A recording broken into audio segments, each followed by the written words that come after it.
You don't need to go too far away from the city to find interesting nature.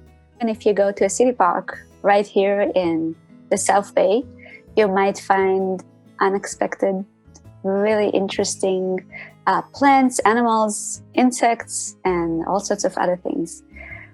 By doing a BioBlitz, the bio meaning nature and the blitz meaning a period of time, you're able to record what you see and learn about it.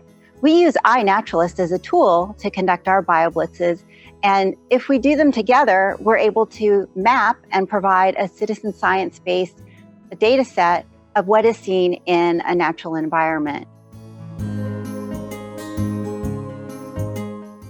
Penitencia Creek from Alum Rock Park is one of the main creeks that flows towards the southern end of Coyote Creek. Along the way, there are a number of birds, plant species, and other wildlife that we see in our urban parks. There are quite a few species that you can find if you just take the time to look around in our urban parks.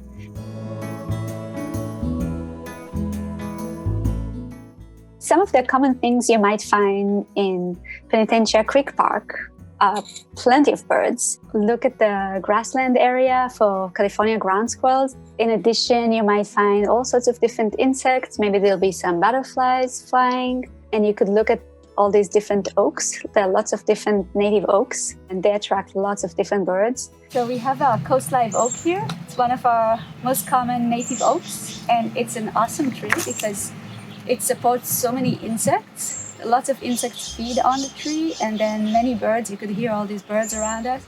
Many of them feed on the insects that feed on the tree. So it's like, it creates its own little habitat here.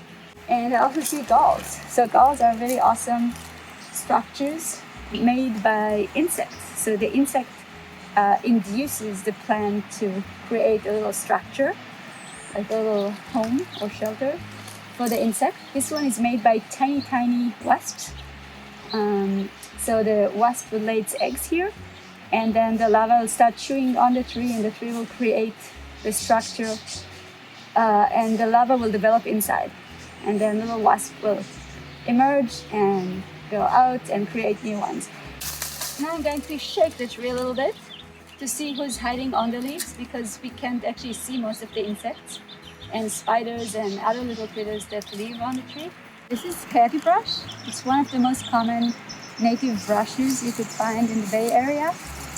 And it's great because, you know, it doesn't look very exciting, but it supports tons of insects and therefore lots of birds and many other animals.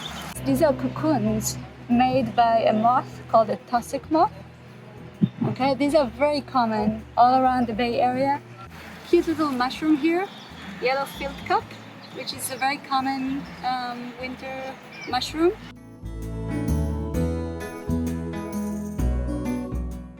A few things to keep in mind when you walk here. There probably is some poison oak in the park, even though there's not much of it. So just don't touch it. If you do touch it, just wash everything with a good detergent, but that's it. If it's a nice warm day, you might get some snakes activity. Just keep your distance, and we might get ticks.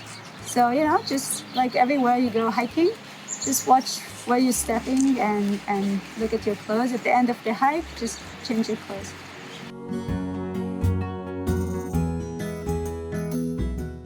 By learning more about nature, you'll also want to take care of nature. And that's where you come in, because you can be an advocate, provide a voice for nature. One of the things we've been recently experiencing is low water quality as well as low water flow due to droughts.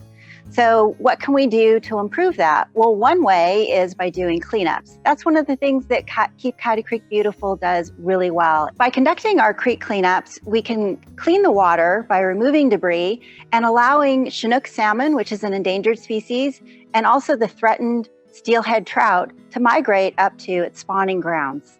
These species are an important part of the ecosystem and show us the health of the waterways. So if you'd like to do more, we have plenty of other BioBlitzes planned for this spring. You could just go to my website called BioBlitz Club, and you could look at the event page, or you could sign up for our mailing list. And hopefully we'll get to see you at some more events soon.